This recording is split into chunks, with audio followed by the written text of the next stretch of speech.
So we are going to do our experiment on gravity. So if you watched the video before and you went along with the book that I read to you about gravity, you know that gravity means that it's the force that pulls things down. So if I let go of this penny, gravity is going to pull it down all to the way to the bottom.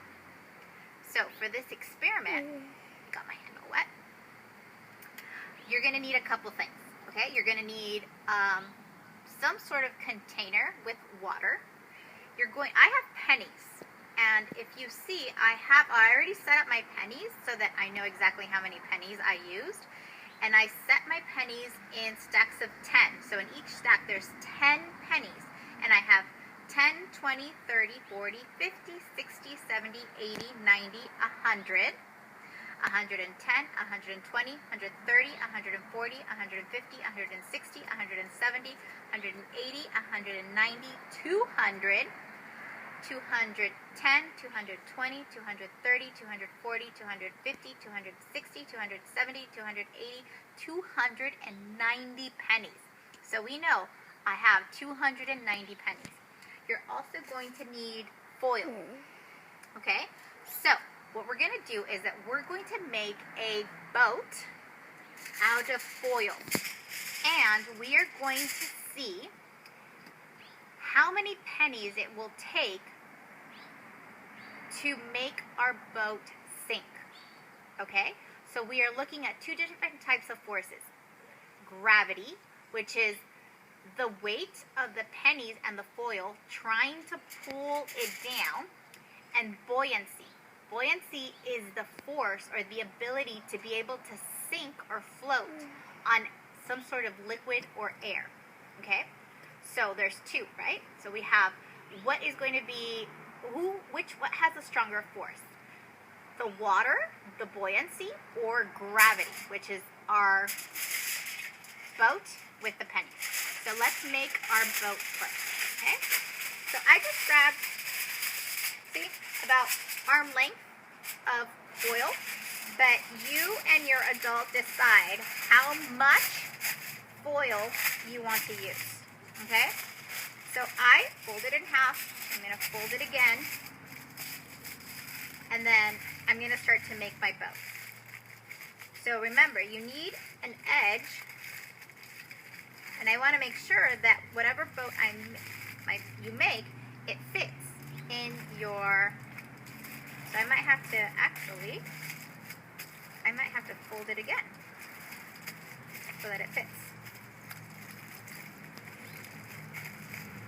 So here's and now I'm going to make an edge on my boat. Can you see that?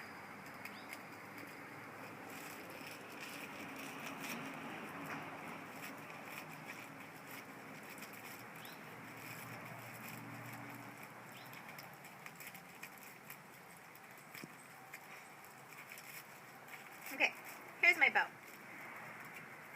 Pretty good boat, right? I think so.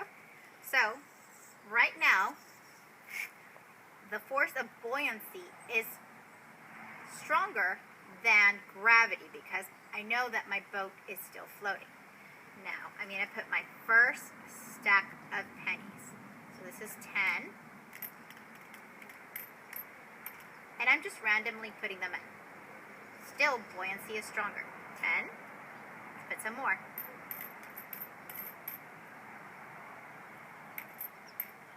20.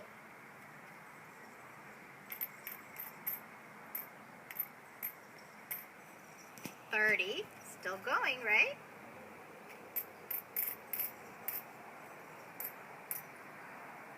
40.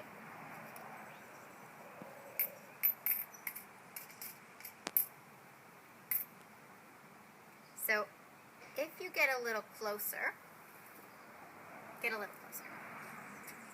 you can see that my boat is starting to sink. So the gravity is starting to be more than the buoyancy because it's starting to sink. Okay, so stay closed in so you can see it. So we have 40 pennies. Oh, I lost a penny. 40. Let's try. Now this is at 50. And you see how I'm distributing the weight all over? 50. Oh, it's almost, you guys. Now let's try 51. 52. Oh, you guys, I start seeing the water. So, our boat sunk. Okay, you can go back. Okay, so we know that our gravity force, the force of gravity, was stronger than the buoyancy, or the force of the water, right, that helps it stay afloat, at 52 pennies. So we know, if we tried this again, it might be different. So if we tried a different type of shape, or maybe less foil, or something like that, it would change. So, try this at home, and see what you come up with. You can try it with pennies and versus Legos. You can make two different boats, one with Legos and one with pennies, and see which one has a stronger gravity. Which one will sink first, the pennies or the Legos? So I encourage you to go out there and experiment and have some fun learning some science.